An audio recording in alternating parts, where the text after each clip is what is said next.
की तस्वीरें सामने आई हैं। मां वैष्णो का दरबार हो या कश्मीर के पहाड़, हर कहीं बारिश मुसीबत बनकर बरस रही है।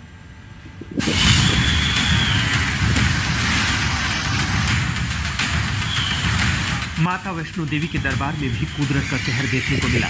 माता वैष्णो देवी दरबार के आसपास जमकर बारिश हुई, जिसके बाद यात्रा मार्ग में सैलाब आ गया, जिसके बाद एहतियात के तौर पर यात्रा को रोकना पड़ा और ऊपर फंसे यात्रियों को सुरक्षित निकाला गया। जिसके बाद आज सुबह एक बार फिर यात्रा शुरू हुई, जहां यात्रियों का उत्साह देखते ही बनता है। इस समय हम मौजूद हैं धर्मनगरी कटरा में, जो कि माता वैष्णो देवी यात्रा का बेस कैंप है। मेरे पीछे आप देख सकते हैं दर्शनी ड्योढ़ी, यहीं से माता वैष्णो देवी की यात्रा जो है प्रारंभ होती है। ये प्रवेश द्वार है, लेकिन इस समय आप देख सकते हैं कि जिस स्थान पर कतारें लगती हैं वो बिल्कुल इस समय खाली है, क्योंकि कटरा से भवन के लिए फिलहाल यात्रियों को जाने की अनुमति नहीं है। दरअसल कल देर शाम से ही यहाँ पर भारी वर्षा हो रही है, उसके कारण भवन, जो माता वैष्णो देवी का भवन है, वहाँ काफी वर्षा हुई और वहाँ पर जल भराव की स्थिति जो है उत्पन्न हुई यात्रा मार्ग पर। मुझे बताइए कितनी वर्षा हो रही थी जब आप दर्शन कर रहे थे माता के? बारिश तो बहुत हो रही थी, बट अब कोई प्रॉब्लम नहीं है, स्थिति नॉर्मल है जी। अच्छा, तो मन में कोई डर है? माता के दरबार में डर होगा फिर कहाँ? आपको भी जानकारी नहीं थी कि फिलहाल यात्रा बंद? यहीं पर पता लगा? यहीं पर पता लगा। मन में थोड़ी मायूसी है? हाँ, मायूसी है, लेकिन माता के दर्शन करके ही जाएंगे। हाँ। जयकारा शेरवाली दा, वो साचे दरबार की जय। जय माता दी, प्रेम से बोलो जय माता दी, जय माता दी। जम्मू कश्मीर के रियासी जिले में जबरदस्त लैंडस्लाइड होने से विस्थापितों के क्वार्टर मलबे की चपेट में आ गए। तलवाड़ा माइग्रेंट कॉलोनी खतरे के मुहाने पर है। मसूरी के कैंपटी फॉल का हाल भी देखिए, जिसकी खूबसूरती देखने दूर दूर से पर्यटक आते हैं। वो फॉल खौफ पैदा कर रहा है। कोई कल्पना कर सकता है कि इस फॉल के नीचे सैलानी नहाते हैं। हालात को देखते हुए पर्यटकों को यहाँ आने से रोक दिया गया है। आज तक तो हर कोई त्राहिमाम कर रहा है। बाढ़ और बारिश ने सबको परेशान कर रखा है। छोटे से ब्रेक के लिए रुक रहे हैं, आप देखते रहिए आज तक। खबर का तराजू, मुहर लगी बाट, पक्की खबर यकीन के साथ, 100% बात नेहा के साथ, सिर्फ आज तक।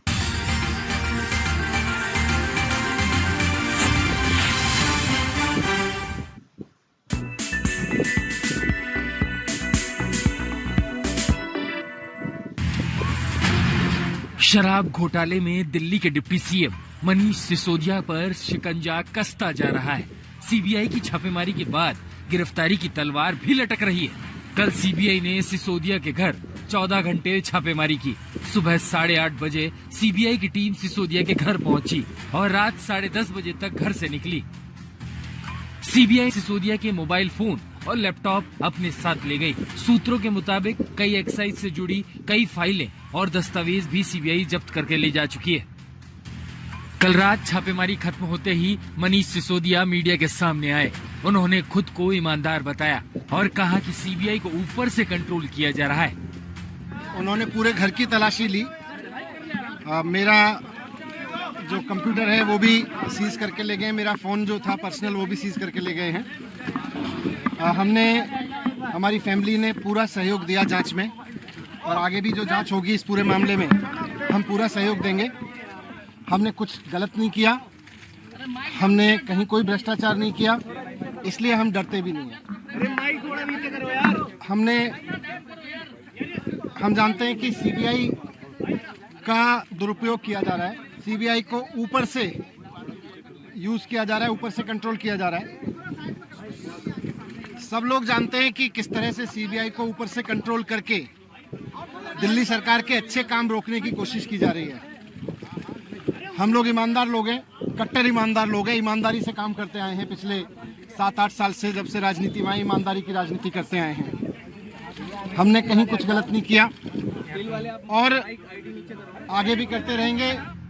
सीबीआई ने सिसोदिया के घर के साथ साथ 7 राज्यों के 30 जगहों पर रेड डाली। सीबीआई ने सिसोदिया को आरोपी नंबर 1 बनाया है। 17 अगस्त को दर्ज एफआईआर में सिसोदिया के साथ एक्साइज कमिश्नर रहे Arun Gopi Krishna, deputy excise commissioner Anand Kumar Tiwari, assistant excise commissioner Pankaj Bhatnagar और 9 कारोबारी और 2 कंपनियां शामिल हैं। इसके साथ ही एफआईआर में 16 नंबर पर अज्ञात अफसर और कुछ लोगों का भी जिक्र किया गया है। एफआईआर में दावा किया गया कि शराब कारोबारियों ने सिसोदिया के करीबियों को 1 करोड़ रुपए दिए। सीबीआई की एफआईआर में जिन 2 धाराओं में केस है वो 2 धाराएं पीएमएलए के तहत आती हैं। ऐसे में किसी भी वक्त ईडी की एंट्री हो सकती है। सिसोदिया के घर छापेमारी पर सियासी संग्राम छिड़ गया। दिल्ली के सीएम केजरीवाल ने केंद्र को घेरा और एजेंसियों को दुरुपयोग करने का आरोप लगाया, तो बीजेपी ने बड़े घोटाले का पर्दाफाश बताया। बहुत बहुत गर्व की बात है। न जाने कितने सालों के बाद, मुझे तो पुराना कोई याद नहीं आ रहा कि न्यूयॉर्क टाइम्स के फ्रंट पेज के ऊपर भारत के बारे में कोई इतनी बड़ी पॉजिटिव स्टोरी छपी हो। आज मनीष सिसोदिया को दुनिया का सबसे अच्छा शिक्षा मंत्री घोषित किया गया, लेकिन उसके घर सीबीआई पहुंच के रेड मारने के लिए। तो सीबीआई अपना काम कर रही है, उसे घबराने की जरूरत नहीं है। सीबीआई को हम अपना काम करने दें। उनको ऊपर से आदेश हैं कि भाई इनको तंग करना है, ऊपर से आदेश हैं, अड़चने अड़ाओ। अड़चने आएंगी, काम नहीं रुकेगा। अरविंद केजरीवाल जी ने शराब नीति वापस ले ली।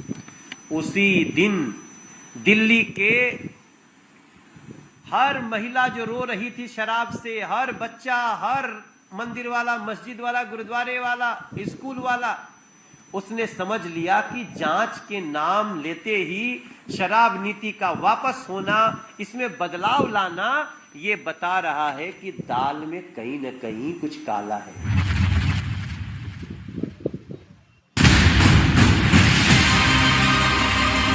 कभी जुमा पर स्वाद लाने वाली ये चीजें आज माथे पर पसीना ला रही हैं। चाहे तेल हो या गैस या फिर खाने पीने का सामान, हर कुछ आज मध्यम वर्गीय अमेरिकी लोगों की पहुंच से दूर होता दिखाई दे रहा है। दरअसल अमेरिका इन दिनों जबरदस्त महंगाई का सामना कर रहा है। पहले कोरोना, फिर रूस यूक्रेन युद्ध अमेरिकी अर्थव्यवस्था पर जबरदस्त असर डालने का काम कर रहा है। यही कारण है कि अमेरिका के बड़े कारोबारी भी मान रहे हैं कि अमेरिका इन दिनों मंदी से गुजर रहा है। 70 कारोबारियों ने एक सर्वे के दौरान माना कि फिलहाल अगले 18 महीनों तक अमेरिका इस तरीके की मंदी का सामना करता रहेगा। ऐसा नहीं है कि सिर्फ कारोबारी ही अमेरिकी अर्थव्यवस्था में मंदी की बात कर रहे हैं। कई जानकार भी आज इसी सुर में सुर मिलाते दिख रहे हैं। The economy displaying some signs of slowing down, mostly because we kind of expect that because the Fed is, of course, raising interest rates and reducing its balance sheet. But mostly the fact that we don't know exactly what's the state of the U.S. economy, it raises many questions as to what would be the next course of action by the Fed. हाल के दिनों में अमेरिकी federal bank ब्याज दरों को बढ़ा चुका है। भविष्य में भी दरों को बढ़ाने की बात की जा रही है, जिसका साफ मतलब है कि अब यहाँ हर तरीके के लोन महंगे हो जाएंगे। खाने पीने के सामानों के अलावा ब्याज दरों में वृद्धि अमेरिकी अर्थव्यवस्था में लगातार मंदी आने के संकेत दे रही है। कुछ ऐसा ही असर यहाँ के शेयर मार्केट में भी नजर आ रहा है, जहाँ बुधवार को जबरदस्त गिरावट दर्ज की गई। हालांकि इन सब के बीच अमेरिकी राष्ट्रपति जो बाइडेन ने महंगाई पर नियंत्रण लाने वाले बिल पर हस्ताक्षर किए हैं, जिससे एक उम्मीद बंधी है कि यहाँ लगातार बढ़ती महंगाई जल्द काबू में आ सकेगी। आज तक ब्यूरो।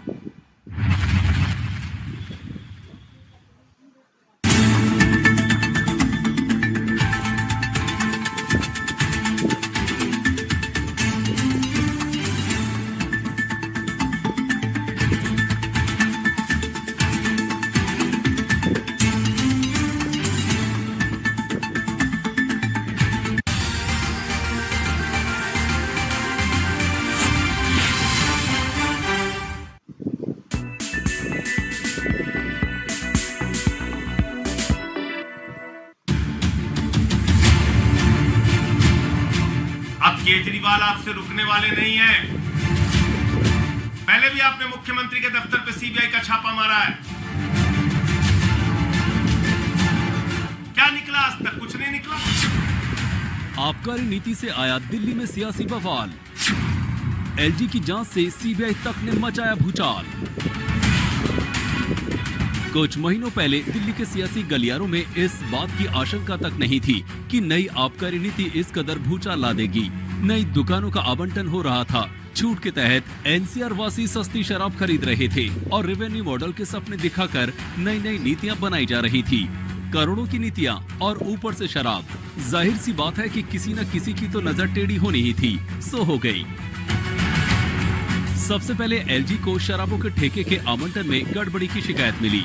एलजी ने मुख्य सचिव से रिपोर्ट मांगी। रिपोर्ट में गड़बड़ी की पुष्टि हुई। रिपोर्ट के आधार पर एलजी ने सीबीआई जांच की सिफारिश की। सीबीआई ने शुरुआती जांच की। जांच में सबूत मिले।